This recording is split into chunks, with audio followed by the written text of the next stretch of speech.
Esty here. I'm your host with Orlando Live, and we're at the City Arts Factory. We're here every third Thursday checking out the awesome art. You know, this evening we have B-Side. Yes, urban art, street art, bright colors. In addition to all of those artists I'm going to introduce you to, we have 3 other special artists, and I'll be taking you into their exhibits as well. So hang out, check it out. It's going to be super, super hot. Right now I'm actually going to check out and look for the first artist. Hey, so I am here with one of our artists, the exhibit called Color Forms, Nelson Martin. Hello, darling. Hello, how you doing? Doing very well, thank you so much. I'm so impressed with your artwork as usual. Every time I come here to City Arts Factory, the third Thursdays, I'm blown away by the artwork. You know, everything is so different, everything is so unique, and I come into your exhibit, Color Forms, and it's exactly what the name is, color everywhere. And I'm like, ooh, can I interpret this? I interpret this. Now, I want to close in on this specific artwork. Can you tell us a little bit, Nelson, about this one? This is actually a motif of Felix Baumgartner. He's from the Space Jump. What I've done is taken him and triangulated him. Now, what motivates you within each picture? So these colors are all taken from natural colors that you would get in deep space. So none of these colors or color combinations I've created myself. What I've done is sampled colors from the deep space photography, put them in a grid to create the patterns that you see. I really want to focus on a lot of your work. Like, this entire room is a lot of what you've done, and you deserve the credit. Okay, so we are going through a lot of this, and I want to talk about it. A little bit of what inspires you. You're young, you're hot. Like, why do you put all your energy and time into art? So I want to talk about that. Absolutely. Yeah, I'm very much inspired by nature, inspired by textures. The title of the show is Mankind's Journey, so I'm very fascinated with the wonder of man's journey and travels and expression. So probably I think art for me is like, it's a great form of being able to be and to be alive and to bring that expression into canvas. So through my colors, and that's why a lot of my art has so many textures and bubbles. That's what totally stuck out to me first when I analyzed it, because I'm not like Miss Art. I can't tell one thing from another, but there are unique aspects to everybody's art. And that's what totally stood out to me, was the actual texture. Think like a little 3D. I want to talk about that one with the heads. Okay, they're kissing.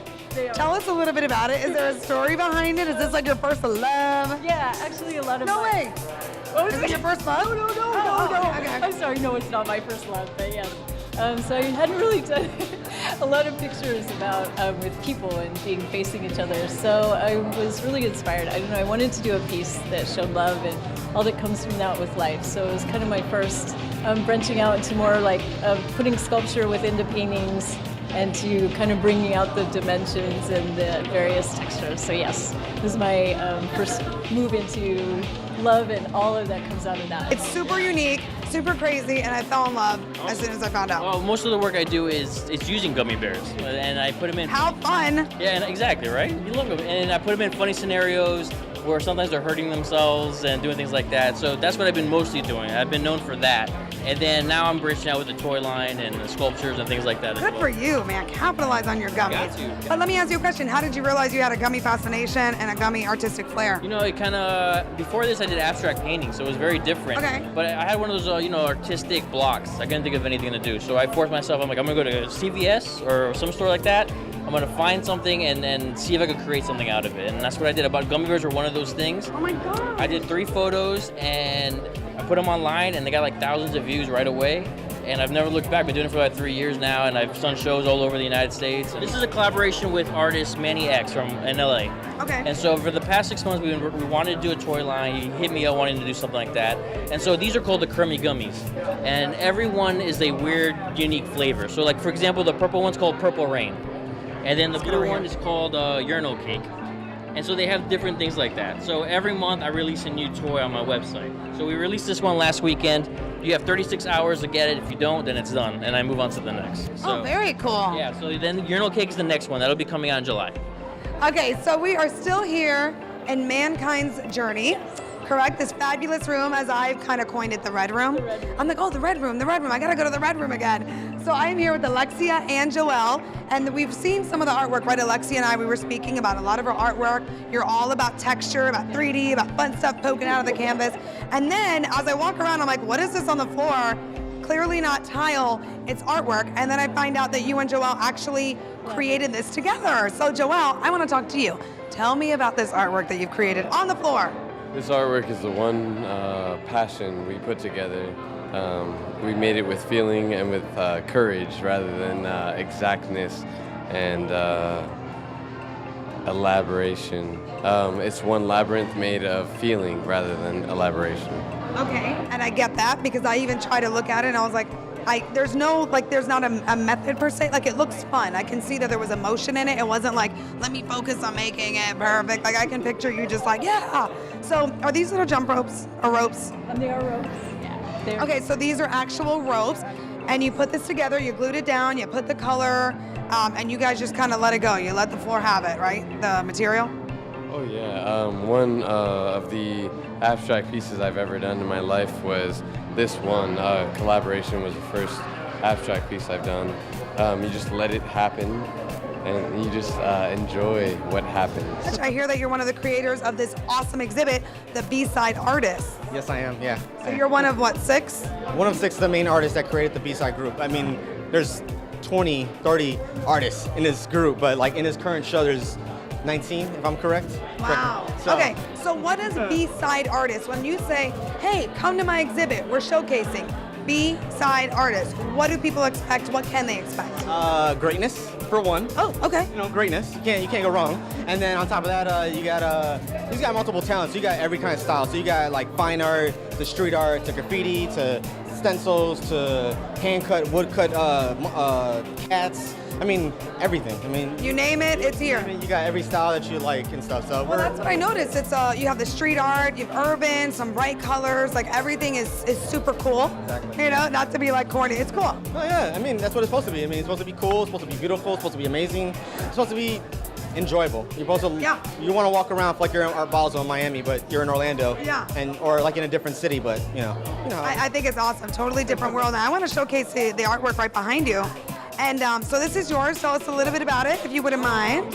She's called Lady of the Wild, and basically, if you know my history from doing many interviews already, the gas mask plays an important role in my style of work. The gas mask actually represents protecting who you are. So you allow yourself to be who you are, but letting everyone else kind of like be who they are. And you kind of filter out and you let people in when you want to let people in, and then you let people out when you need to let them out. So I am in the awesome room, Flaws of Imitation. Bam, who's the artist? Chia, how are ya? Good. I told you have to be loud and obnoxious with me, okay? Okay. Good. There we go. Okay, good. So I want to talk about your art. I have one special behind me that I'm hiding because I want to just go and surprise them. All right, here we go. I was blown away. I want you to talk about this one, please. Tell us all the juicy stuff about this. There's not really a whole lot of meaning. What? I did this painting back in 2011. It was just a wolf and a bunch of crappy color around it. And I decided to change it into this because I felt like he should be a UFO because he's kind of just floating. Okay. And this little man, he's ready to be accepted into the wolf. The wolf pack. I love it. We need to make up like a really cool meaning. We need to like, this is you, like you saw an alien, you were in a UFO. Okay. So actually this was dry. This was the wolf, and then later on you added to it. Yes. Okay. So this wasn't in one sitting, or you know. No, painting's like probably 2 years old, and then I decided I actually forgot this painting at a friend's house for a whole year. Just forgot about it, and I decided to take it home. And I don't forget about doodles on my napkin. Like I would, I'm so proud of this doodle. Thank you. it was hiding Okay. behind his couch. This is my artwork. Awesome. It's all done with hand-cut stencils and spray paint, no brushes, no screen printing, no transfers, no nothing. It's all paint on canvas, done one layer at a time, one color at a time. This totally looks printed. Yeah, but it's not. It's all spray paint and stencils. That's ridiculous. Yeah, my style is like a hyper-technically clean, meticulous crispness. Yes, like the way I like to dress. Okay, cool. Just give me a little bit. Okay, I'm like, am I going nuts? Why am I seeing like the symbolism of the Starbucks and the FedEx and the Wells Fargo? Am I going nuts? No, not at all. What it is, Are you trying to brainwash me? No, well, everything that I do is brand-based. I like doing brand-based artwork, and so the name of the theme, the umbrella of what it is that I do is called franchise. and it's basically a social commentary on the violence inherent with expansion and growth, and which is represented by the different like corporate logos and the branding, government seals, stuff like that. You're amazing. Thank you very much.